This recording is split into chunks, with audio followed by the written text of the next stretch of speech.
10 minutes. The Apollo Theatre gave every amateur act only 10 minutes. The Temptations got 10 minutes. The Supremes got 10 minutes. Gladys Knight got 10 minutes.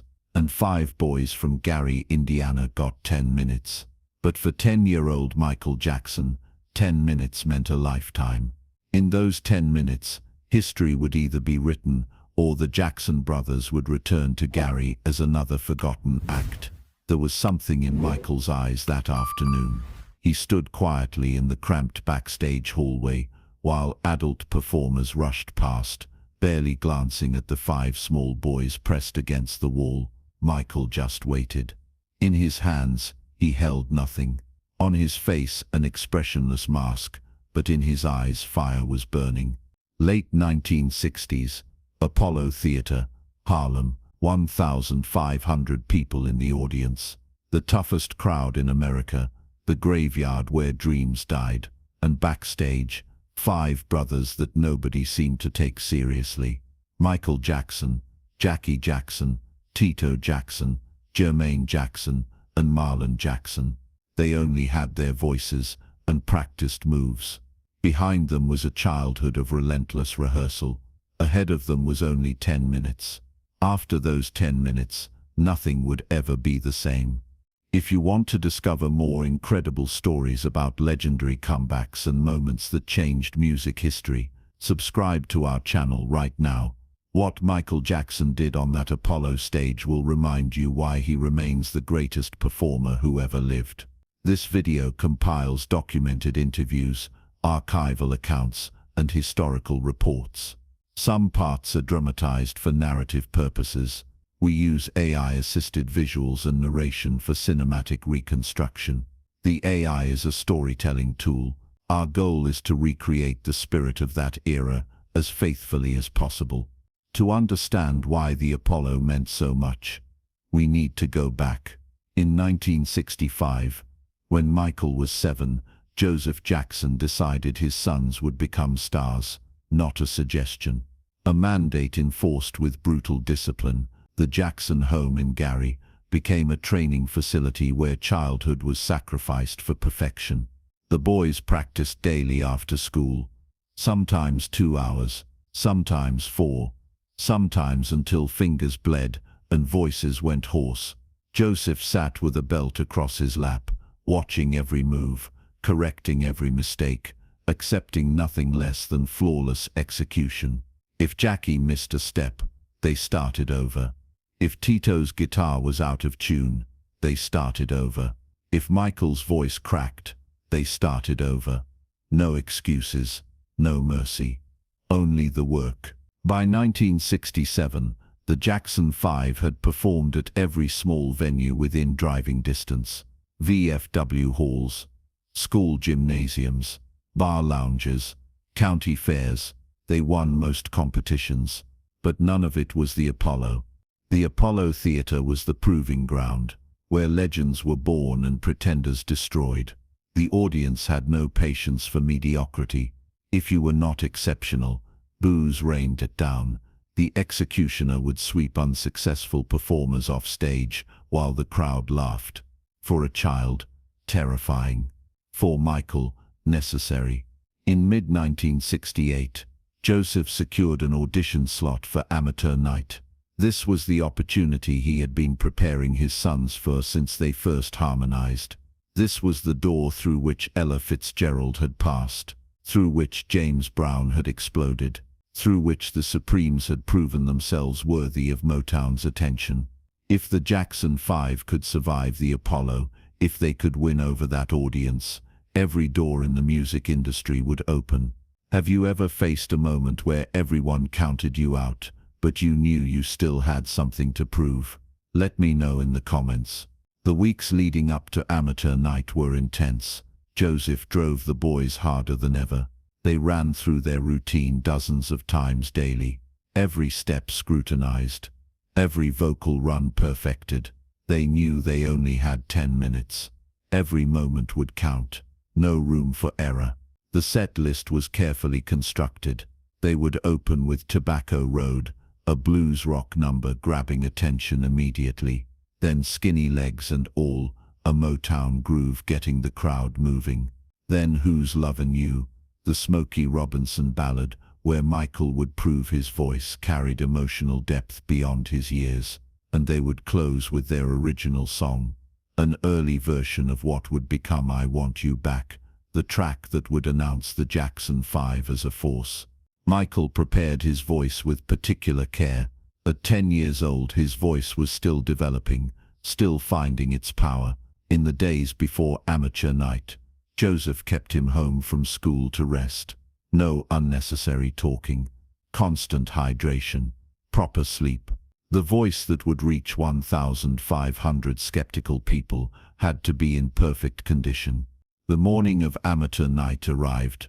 The Jackson family had driven from Gary in an old van, arriving the night before and sleeping in a cheap motel.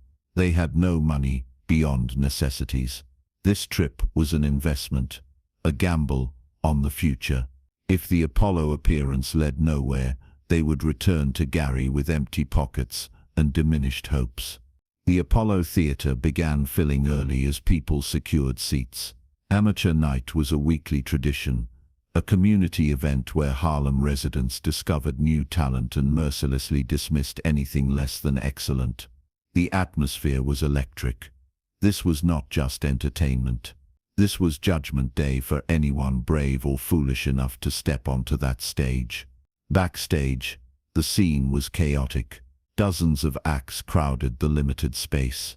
Adult performers claimed the best dressing areas. Singers ran vocal warm-ups. Musicians tuned instruments. Everyone wanted to be the act that the Apollo audience would remember. The Jackson 5 found a corner near the stage entrance.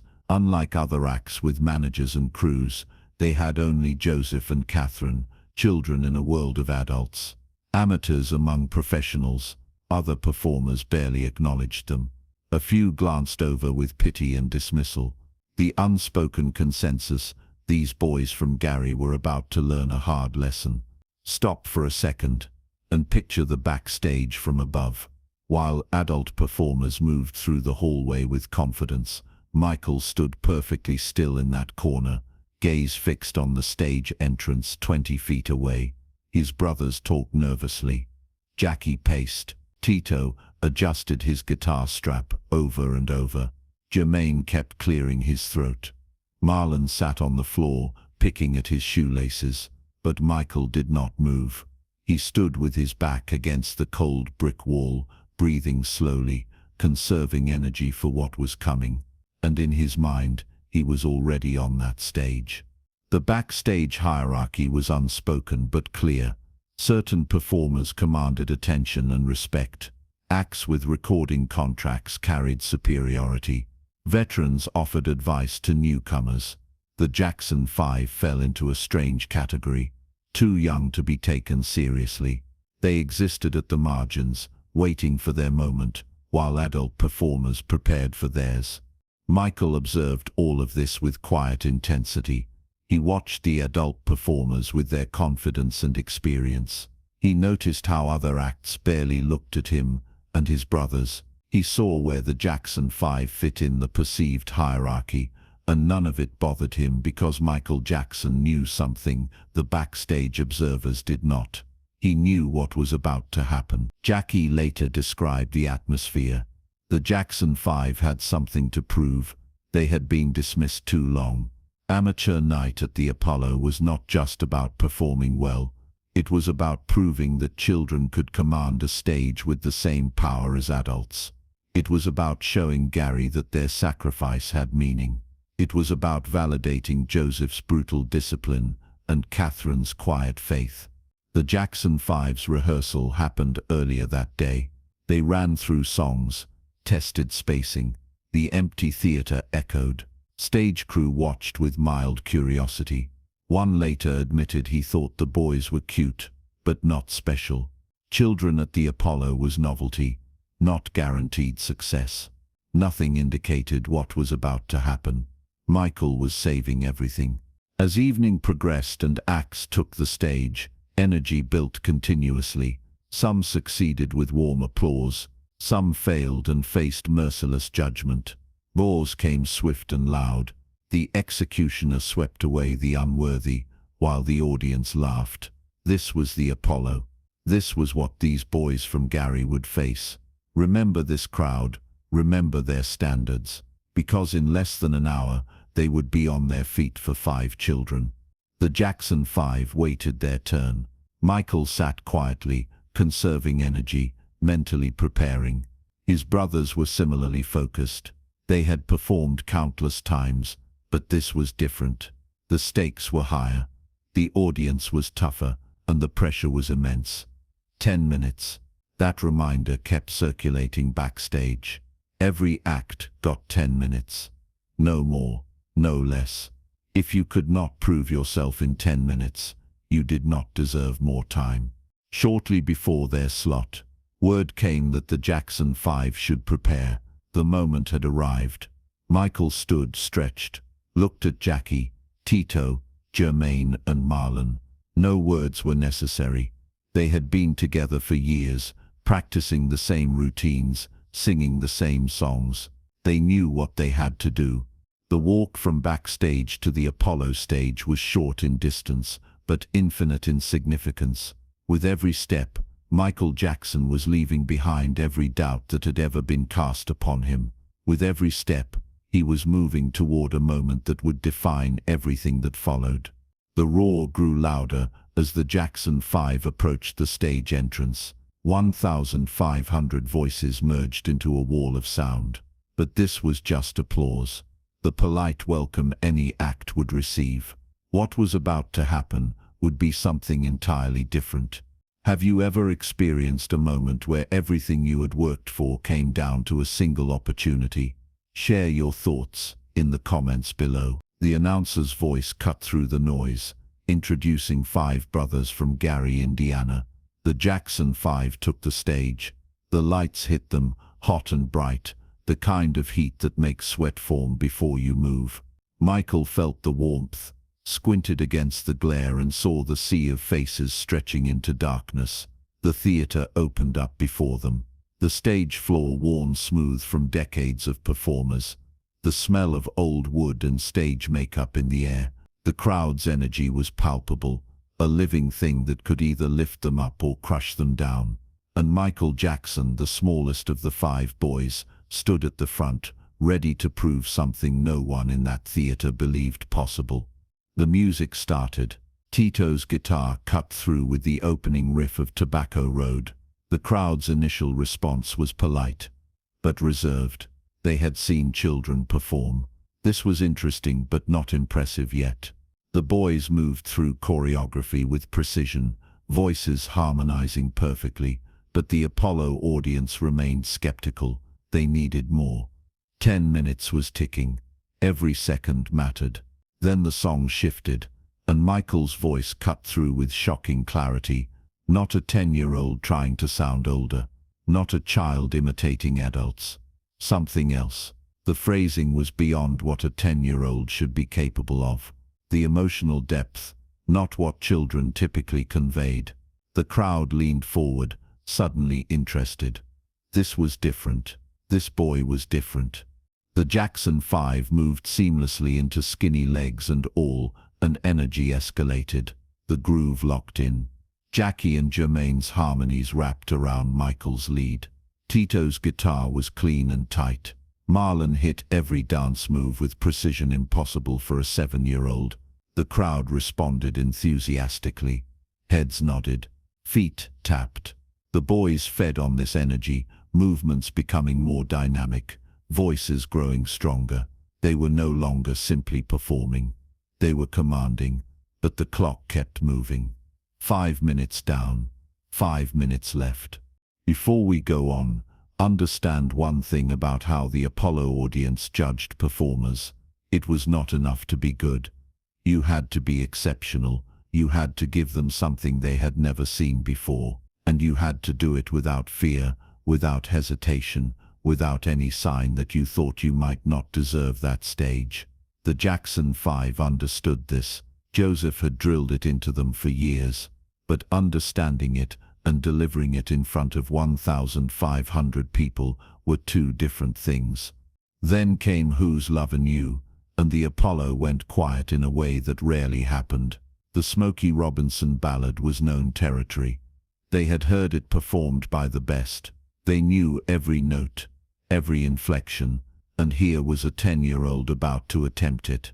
The risk was enormous. If Michael's voice cracked or wavered, the crowd would turn instantly. But Michael did not fail. His voice, small but impossibly controlled, began the opening verse. The theater's acoustics carried every nuance. The pain was real, the longing authentic, the heartbreak genuine. How does a 10-year-old convey heartbreak? How does a child who has never experienced romantic loss sing about it with the depth of someone who has lived it? Nobody knew the answer, but they all heard it happening. Michael's voice climbed through verses, building intensity, adding layers of emotion that should not have been possible. The Apollo crowd sat in stunned silence. Then Michael hit the bridge, and his voice soared into a register that made people gasp. Not just high notes. Anyone could sing high. This was control at the edge of what a human voice could do. This was precision wrapped in raw emotion. This was a 10-year-old performing at a level adult singers spent lifetimes trying to achieve. The silence broke. Applause erupted. Then cheers. Then people standing. This was not supposed to happen for an amateur act. Not for children. But it was happening because Michael Jackson was not performing like a child. He was performing like someone born to command that stage. The Jackson 5 had 2 minutes left. 2 minutes to seal their place in Apollo history. They launched into their original song, later reworked as I Want You Back. The energy was explosive. All 5 brothers moved in synchronized choreography that looked effortless but required thousands of hours of practice. Voices blended into harmonies that shifted and evolved, pulling the audience deeper. Then Michael did something nobody expected. He broke from choreography, stepped to the front, his brothers continuing behind, and began to improvise. Not just vocally. Physically, his movements synthesized James Brown's intensity, Jackie Wilson's athletic grace, and something entirely his own. He spun, he slid, he froze in poses that should have looked silly on a 10-year-old, but instead looked mesmerizing. The crowd roared. The vocal improvisation Michael delivered in those final seconds was beyond what adults, twice his age, could replicate. He pushed higher, testing the crowd, seeing how far they would follow. They followed everywhere. Every run met with louder applause, every note answered with greater enthusiasm. For those precious moments, there was no separation between performer and audience, only music and connection, and the overwhelming sense that everyone was witnessing the birth of something historic. The Jackson 5's performance ended with their synchronized finale, all 5 brothers moving in perfect unison, voices blending into a final harmonic moment that left the crowd roaring. 10 minutes. Exactly 10 minutes. The applause as they left was different from the polite acknowledgement when they arrived. This was recognition. This was 1,500 people who had just witnessed something they would tell their children about. Backstage, the reaction was immediate. Adult performers who had ignored the Jackson 5 earlier now offered congratulations. Industry professionals reconsidered their assessments. Word spread quickly. Those 5 boys from Gary had stolen the show. A seasoned performer said, "I've been doing this 20 years. That little boy just taught me about commanding a stage."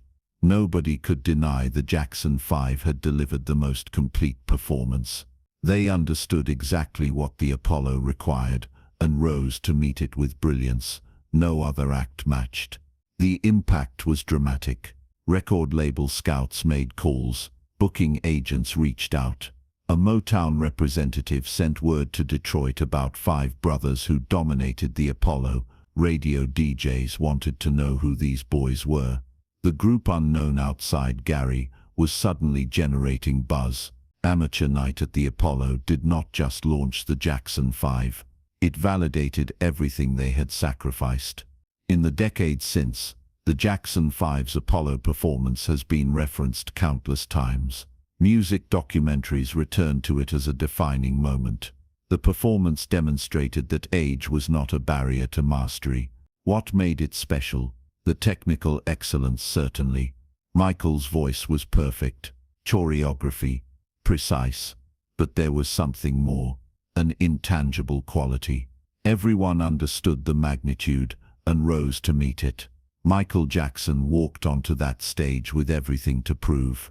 He had been dismissed because of his age, and in 10 minutes he silenced every doubt and delivered a performance that would outlive him by decades.